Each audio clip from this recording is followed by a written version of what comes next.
We want to talk about self-worth related to your net worth. You still with me? All right. In our community, we hear something that's called crabs in the barrel. You ever heard that? Well, if crabs in the barrel is a mentality, why are you still in the barrel? I'm starting to feel good now. Crabs in the barrel is a mentality. Who put you in the barrel? What I want to subscribe to you is that there is no barrel. See, every association outside of your family is optional. So if you chose to stick around people who pull you down, you chose your barrel. I'm starting to feel good now. But if you hang out with people who are going to lift you up, that's why I'm here today. Because me and Vincent in the same barrel. He's trying to do something for our community, and I want to support him. You try to do something for your community, I want to support you. But we got to watch our barrel. Got to watch I told you I'm part of the big boy club, right? So we bring our own towel and our own candy. Lord, I'm feeling good now. All right. Now listen to me. You'll see that yeah, Lord, I'm feeling good. Now listen, y'all. This here is a Snickers. Anybody like Snickers? All right, I might give this away. I might. Depends on how my big boy feeling when I'm finished here now. All right. First point that I want to talk about in terms of self-worth is your location. Everybody holler location. Now, this is a Snickers bar. If you find, you want it? I'll hook you up in a minute. We're going to go half. All right. If you find this Snicker bar in a dollar store, you'll pay $1 for it. But if I put the same Snicker bar in Ritz-Carlton, you'll pay $10 for it. The value of it don't change because of what it is. It changes because of where it is. Come on, talk to me. Yeah.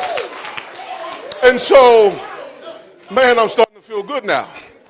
So, I want to know, where is your mind? When you think about your life and you think about your business, who influences that? Are you influenced by housewives of Atlanta and none of them are wives? Lord, I'm feeling good. What information have you put into yourself to even know where you start for your wealth?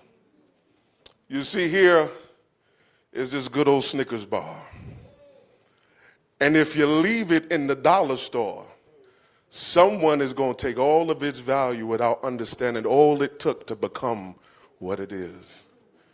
Oh, my goodness. And so first we have, again, this crabs in the barrel, right? Get out the barrel. You know, I told somebody the other day, and I'll share it with you now. They'll tell you to think outside the box. You ever heard that? But that is only applied to people inside the box. Who put you in there? Who told you to get in the box? To think outside of it. But if you hang out outside of it, you'll never have to think outside. You just be. Now, can I go to church just for a little while here now? All right. The Bible said that we were made in his image and in his likeness. So when I woke up great. That's right. All right. Take the first 5 adjectives that you ascribe to God and say, that's me. Oh, have mercy. This is good. Because if I was made in his image and in his likeness, everything he is, I am. Oh, y'all talking good now. Now, what he says is, you become what you believe. Because as a man, not as a man say, not as a man post, but everything that you gonna do, start with a thought, good or bad. That hair you're wearing started with a thought. I look good in blonde, I think. The hair you don't have, start with a thought. Yeah, Ball Brothers is in. Come on, Pastor. Come on. Huh? It start with a thought. And when I get my thoughts together, I can get my action together. I want to show you, for all of you that are thinking about this opportunity, I want to show you how easy the business is, conceptually. Y'all ready? Follow me here. Can you hold my, don't take my sneakers. Now watch this conceptually, all right? If you left here and you saw that your house was ablaze when you pulled up, who would you call? All right? You go to the barbecue, go to the church barbecue, and somebody cut their fingers. Who would you call? All right? You're down at the family reunion, and Betsy have a heart attack. Who you going to call? Now, what's interesting is that for all of those emergencies which may never happen, you automatically have somebody in mind you're going to call. Now, if your loved one died tomorrow and you needed $5,000 to $10,000 to handle the final expenses, who you going to call?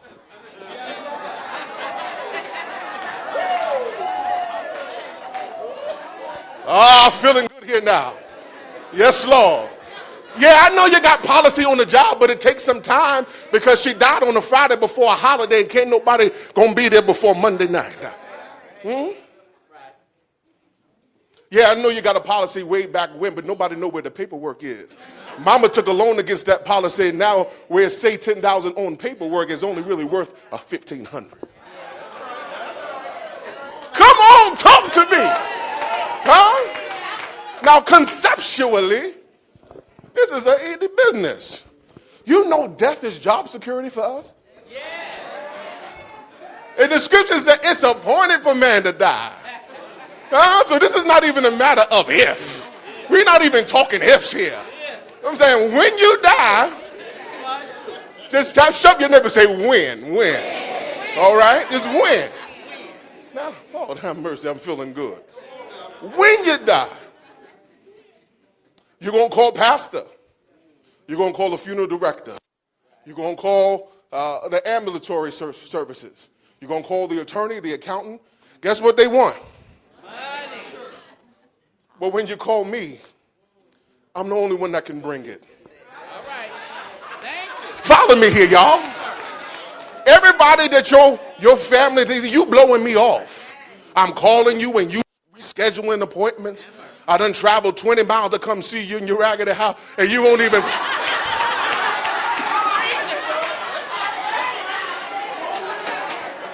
Listen, let me flip it for the brothers in the house. Listen, for the brothers in the house, we getting ready to go into the club. I mean, ladies is just banging, everything lit. We going to the club, and your man breath stank. You got a pocket full of mints, and he say, "Nah, I'm good." Who did he hurt, y'all? Come on, talk to me. Who did he hurt? Yeah, he hurt himself. Who did he hurt? See, I'm a firm believer that you don't have to be uptight to talk about good stuff. Talk about good business.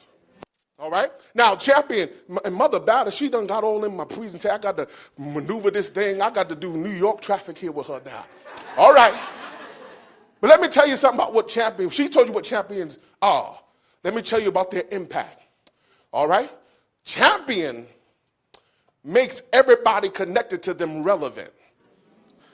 And then also a champion upgrades everybody.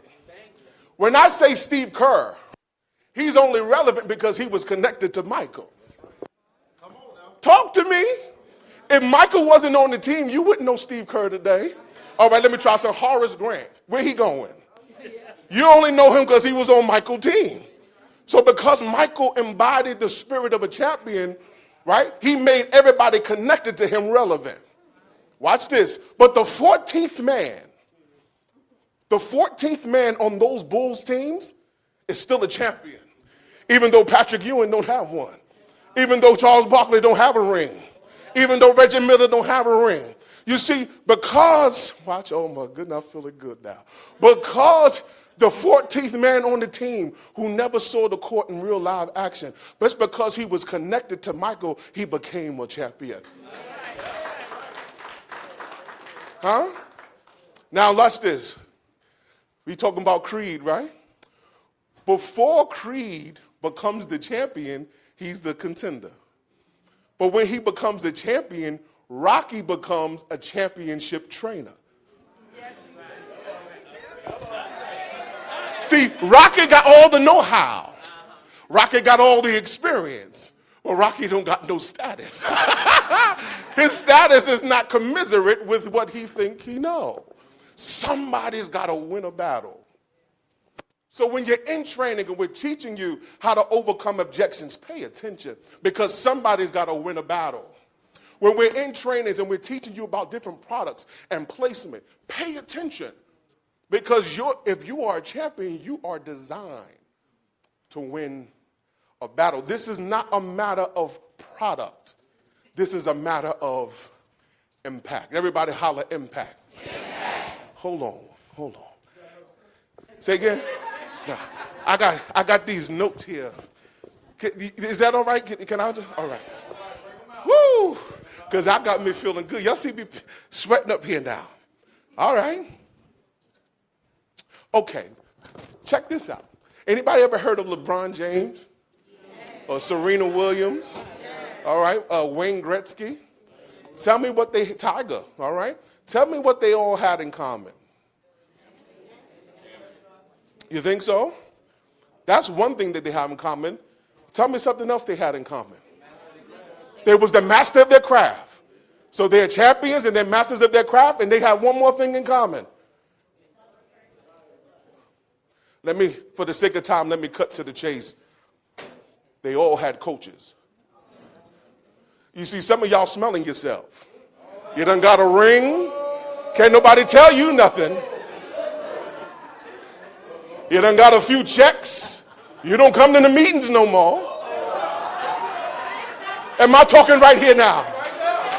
Huh? Some of y'all smell. That's what my grandma said. You smell yourself, you mannish. Why would individuals who are considered number one in the world in their craft still submit themselves to a coach? Because the coach doesn't take away from their greatness. The coach helps them maintain it. You see, without any level of accountability, you're going to fall off a cliff real quick. You need somebody in your, not just a team. I don't just have a team, but I got a team of people who not afraid to tell me, Shaun, that ain't going to work. See, if everybody on your team is a yes man or a yes ma'am, that team is weak as water. Huh? You need some bricks in your team that say, I think we can do that a different way. Respectfully, because I'm still paying the check. Come on. Watch yourself now. We going to do it in order. Huh? But I need you to add a different perspective because guess what? I don't know it all. Again, I ask you, why would individuals who are considered number one, not in the community, not in their state, they're considered number one in the world, and they all have coaches. Individuals that keep them, not yet, because y'all going to make me work too hard now. I got my preacher voice on now.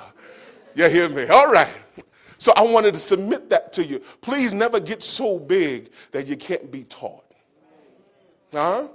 You don't never get so big. And to those of you that are thinking about the opportunity, what a wonderful thing for you to be in business for yourself, but not by yourself, right? For you to know that you can go into an appointment and know that if you don't know it, you're connected with people who can get you the information.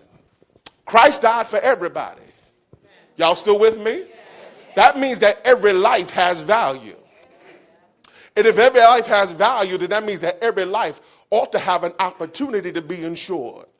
Now, Lord have mercy. Now, part of being a champion, right, is standing in proxy for someone in a particular cause. Now, in some of the higher echelon financial service companies, they're only dealing with people with a certain net worth. There is a conglomerate, there's a huge plethora of people who are just totally overlooked. And guess what? They look like you and I. They look like you and I. So my question to you all is, who is their champion? Who's the diabetes champion? Who's the high blood pressure champion? Who's the incarceration champion? All right? Because if all right, let me ask you a different question. How much is life worth? I'm asking y'all a question. How much is life worth? Is it priceless? All right, then what's the price that we put on dignity? Because GoFundMe is undignified. I could have shouted right there. GoFundMe is undignified. It's the antithesis of champion. It is a cop-out. It is a, can I say this word? It's a disgrace. That's something that God gave his life for, which was your life. People that you connected to don't even care to dignify it in death. And yet God is saying, I need a champion. Even if they don't buy the policy, I need you to go tell it. Come on, talk to me. Even if they don't get it, get the accountability off of you. Well, I gave mother a chance to get it. And for all you pastors, because I gave them a chance, the church ain't giving y'all nothing. That's what I teach my pastors.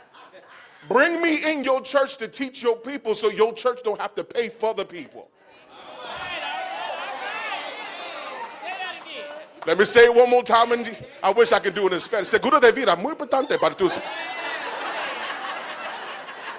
Bring me in your church to teach your people so that you don't have to pay for your people in your church.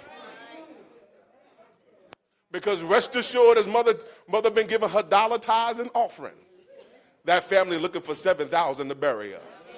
I wish y'all would hear me today. See, it's not about you selling policy. It's about you creating impact. And we create impact through sharing of information. If I can share information with you and bring you to the conclusion of my value, then we all win. Did y'all hear what I said? If I can share the information that brings you to the conclusion of my value, we all win. So how do I value myself? Well, I want to pay attention to what I read. Are you staying in the know with regards to financial services? Are you staying in the know with regards to your purpose? Now, I'm feeling good here. What is purpose? Purpose is the reason why something exists. And so, I want y'all to hear me. This is good, y'all. Somewhere, someone is praying for a sign, which is why God has given you an assignment.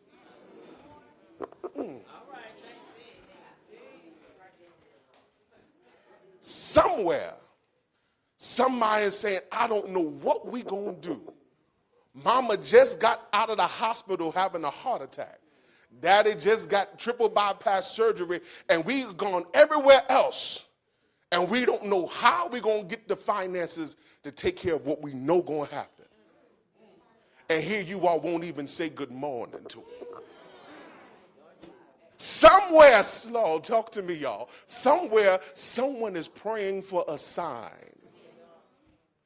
And that's why you're here today, to fulfill an assignment. This is I call it a divine calling. How? 1 Timothy 5:8 said, if a man don't take care of his family, he's worse than an infidel and have denied the faith. The first 13, don't clap yet. The first 13 verses is dealing with the widow. How does she become a widow? Somebody had to die. But he's still saying that he had to take care of the household. Well, how did he take care of the household if he dead? He did something in his history to preserve his legacy. Talk to me. I'm feeling good here now. You got to do something in your history to preserve your legacy. And God needs a champion. He needs someone who is willing to go into places that others dare not go, and said that there is light at the end of this tunnel. And now, if I start coughing, it's only because I'm allergic to excuses. Somebody sitting in your seat right now, disqualifying yourself, saying that I'm not a salesperson. I don't know how to do all that. Listen, you know how to sell when you need to sell. Come on, talk to me. You need that $10, you know how to sell. Huh? Yeah, you lonely tonight, you know how to sell.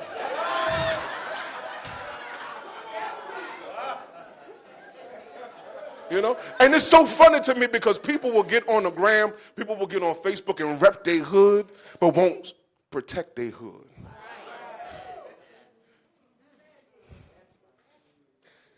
I'm from the this and I'm from the that, and so what? We still taking up a collection at the funeral to pay for it. I'm not asking you to pitch product. I'm asking you to empower with information. I was an agent for 12 years. Now I just train agents, but I was an agent for 12 years. I only sold life insurance for one of them because I learned very quickly that I'm only going to meet with people that got a need. Do you hear what I'm saying? Now, if I'm meeting with people that have a need, it's no longer me selling. I'm empowering them to make an informed decision. How informed is it? Well, how much is it going to cost? Tell me how much you love your family. Because mine protected real good. You hear what I say? Come on, talk to me. This ain't my policy. Don't ask me how much it's going to cost. How much do you love? Shove your neighbor and say, love does. Yeah. I got to say this so we got a lot of women in the room. I teach this as part of my program. If he don't want to get insurance, he got to cut off the milk. Because he can't get the milk if he don't protect the cow. All y'all single mothers should have just said, amen. Good God Almighty. Hear me. Hear me. Why aren't you at the pediatric office saying that same thing?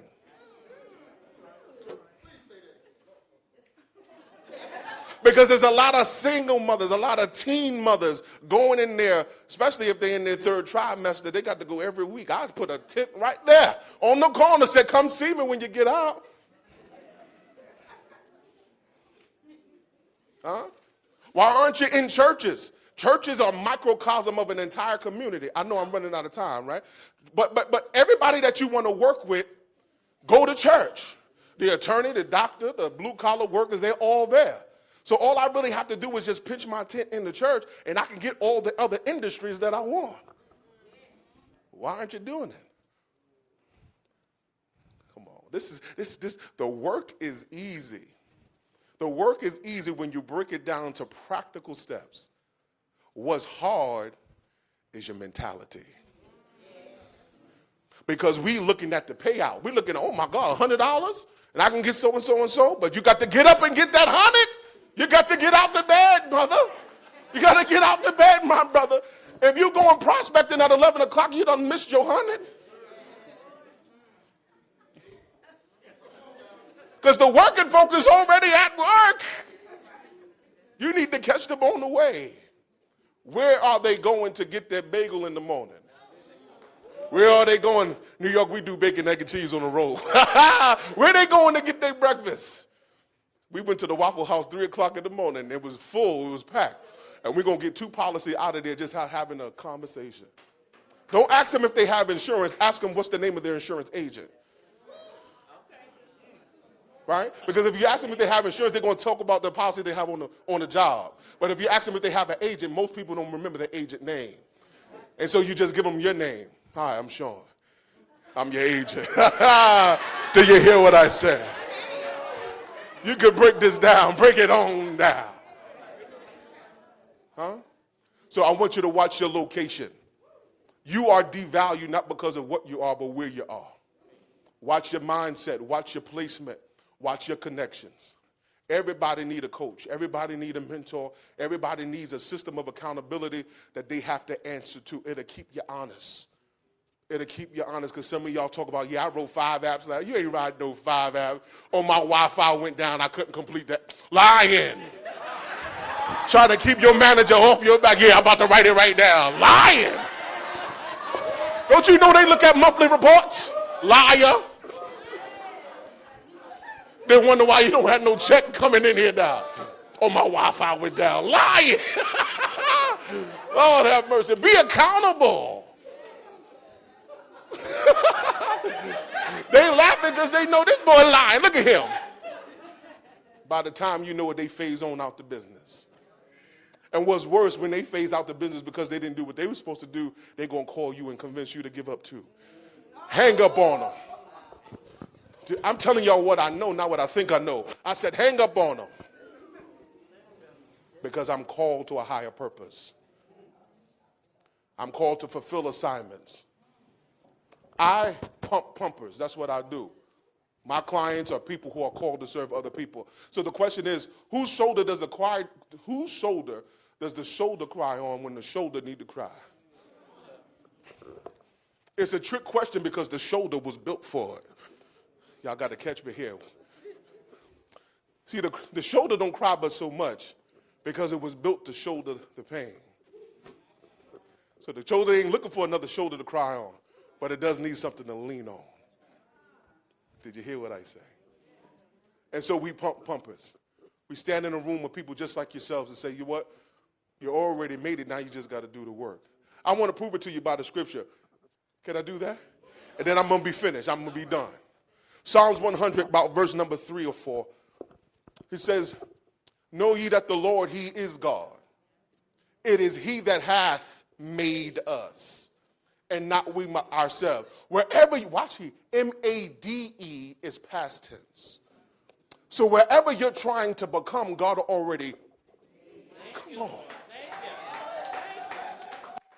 Y'all want to be that ring earner, and y'all want to get the 6 figures? He said, he already made you there. Now watch me here. God is hanging out in your future, waiting on you to get there. And saying to himself, why are they taking so long?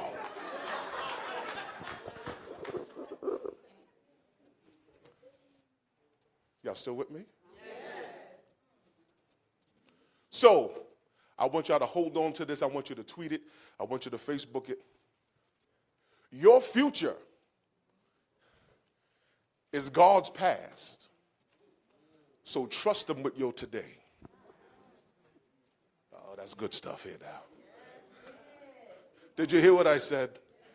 Your future, because he's already there, is God's past. So trust him right now.